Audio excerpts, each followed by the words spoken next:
Good evening, everybody. My name is Roberto. I'm speaking from Port Elizabeth, South Africa. Uh, my weekend is over. Very good weekend. Monday tomorrow. It's around 10 past 8, meaning it's actually not 8 in the morning, 8 in the evening. It's actually time where we need to put our heads down. We come to a point of rest. Good evening, Sheila.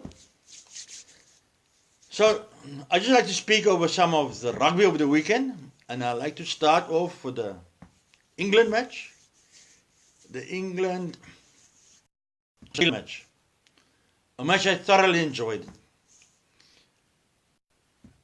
Unfortunately, it seemed like there was only one team in the game.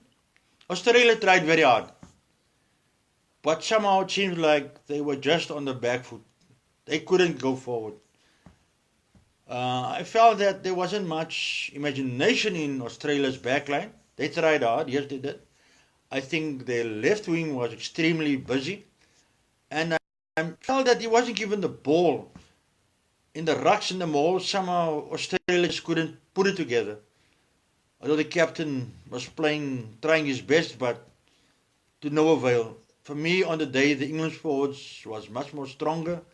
They seemed to be very strong in the defense, and somehow Australia, as much as they wanted to, as much as they tried, nothing really happened.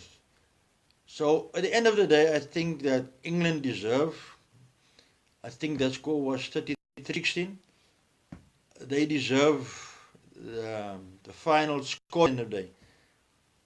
I think where Australia probably lost it was at the line a couple of times. Somehow they just couldn't convert the chances. And rugby, your rucks and your mauls, especially when you're close to the try line, you need to take advantage and make very good use of those opportunities. The second match, Ireland and the All Blacks, somehow I felt that I was expecting much more from Ireland. The fly-off and the scrum-off, which everybody was talking about, they just couldn't find one another. They seemed to lose the ball at vital stages. Whereas All Blacks, well, Aaron Smith seemed to have had a great game. While everybody's concentrating on defense, he took his opportunities quite close to the scrum. He made quite a big difference. I think at the end of the day, I got the impression that Ireland was not really up to the challenge. You know, that fiery drive from the forwards. The captain tried hard, yes he did. But somehow they just never got out the first game. The score is quite flabbergasting. I don't think that the Irish played that bad. But I have to commend that we see now that Kieran Reid is back from a back injury. I think for me he was really the man of the match. In this World Cup, we're concentrating on defense,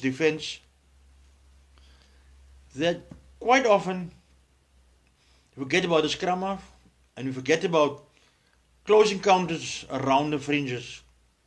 Aaron Smith, he took advantage of that, and he really, for me, was man of the match because those two tries really sealed the game. And All Blacks was, I think, around plus minus 17 points up. And the Irish team, they tried. It's quite easy to say that, or you look at the game, it might look one-sided, but I don't think it was at all. I think on the day, the All Blacks had all the answers. The captain is fit. He was leading. He was tackling. Really, I saw the old Kieran Reid, the fiery guy, the one that leads from the front, which is a good thing. I think for me, you know, at the end of the day, if the All Blacks lose or All Blacks win, you want to see them lose on a proper wicket, not by making excuses. Hi, Adrian. Thanks for coming on. For me, so it seemed like Ireland got hiring, but at the end of the day, maybe it was just a reflection of how Ireland felt, or maybe how strong the All Blacks was. The other match which I kind of was kind of disappointed, the France and the Wales match. I enjoyed that match. Really, for me, that was the match of the week, of the weekend. Now, I kind of was looking at France, and they were playing the old French flair. Ay, yenne, yenne, yenne. The ball was going along the back line. They were breaking Wales's back line. They were supporting. It was the old Viva la France. I kind of thought to myself, well, today, France gonna do magic. Unfortunately, the magic kind of dwindled. And I really thought in the first half, well, no France. They did more than enough. But on the other hand, I have to ask myself, well, Wales just playing the patient game, where they're just waiting and waiting. And slowly in the second half, they started putting on pressure and pressure. But I still feel the turning point of the game was when the Frenchman, I think it was the number 4, the lock, was sent off. How can you hit somebody with the elbow in the view of everybody? I mean, the camera picked up that so quickly. You know, for me, I can never understand the French. They play a wonderful brand of rugby. But when it comes to their discipline, I don't understand why they can't stay focused and concentrate on the game. I think, at that point, when they were ready, at those points on the board first half, all they had to play was a steady kicking game. But the French, they have the flair, Viva la France. But this World Cup proved, when the referee blows for the final second of the game, then the match is over. And I just felt Wales had a strong resistance. Although they were behind, although they look at times they were out of the game, but they never gave up. And that was something I have to give Wales credit for not giving up. At the end of the day, they won the game by 1 point. Very close. So for me, for the weekend, I believe the highlight match of the weekend was the Wales and France match. There was a lot of excitement, a lot of drama, maybe too much drama. And as we see that the old mistakes of the French, they 1 minute they running and they're flying down the touchline. The next minute you find out, they're hitting, or they're hitting with the elbows, or there's something they're doing that's wrong. Because once that French, I think that was the lock, once he went off, psychologically the game went to France. Psychologically the game went, actually France lost the game, and psychologically Wales won the game.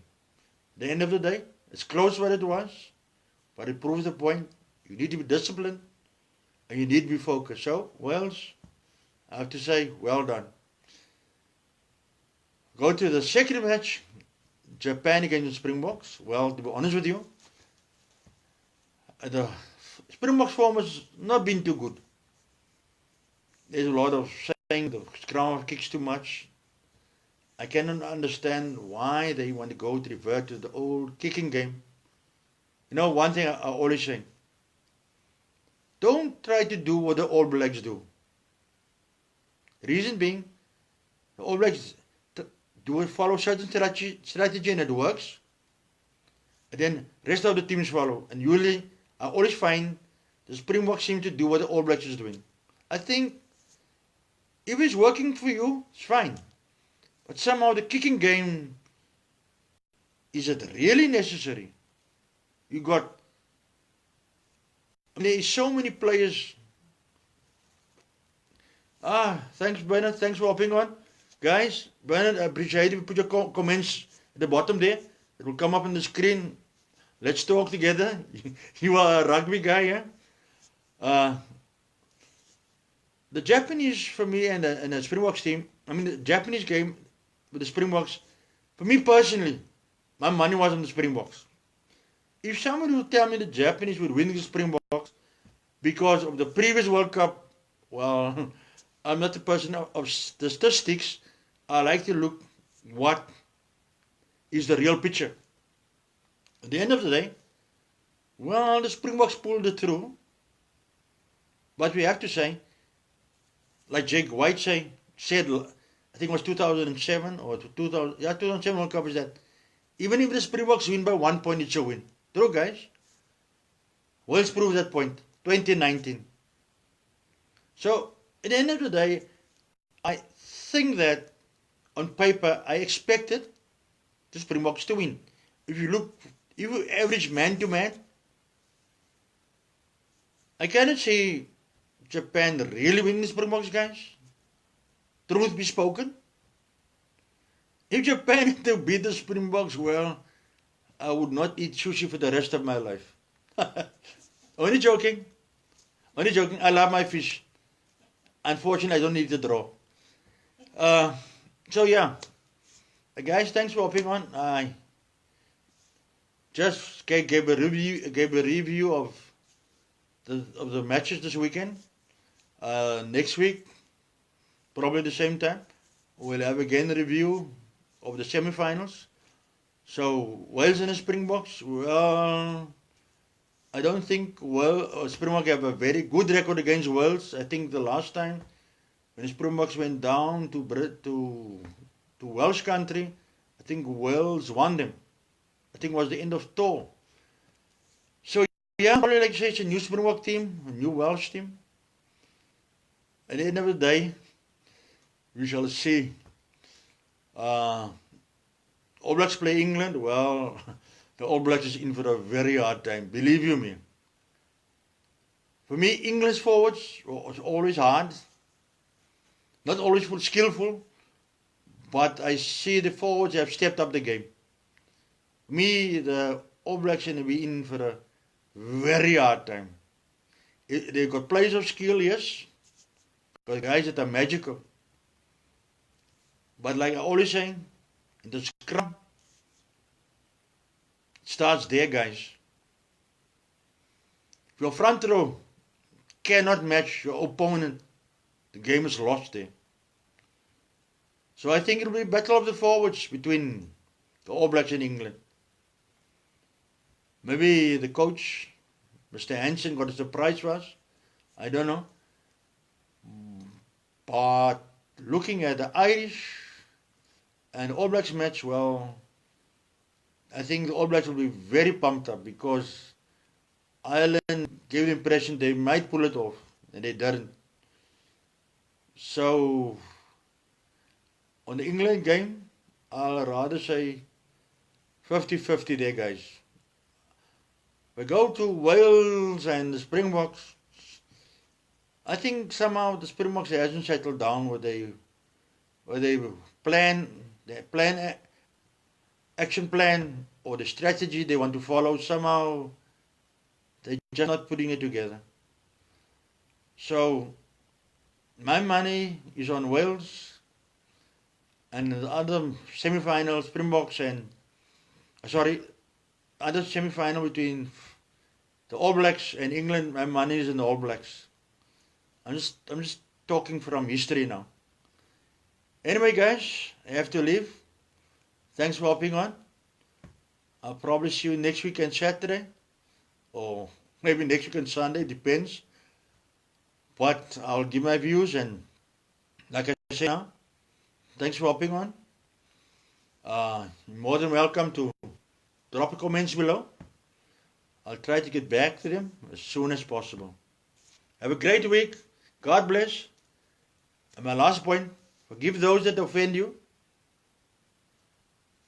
And pray and love those that bless you. Good night. God bless. Hasta la vista. Good night.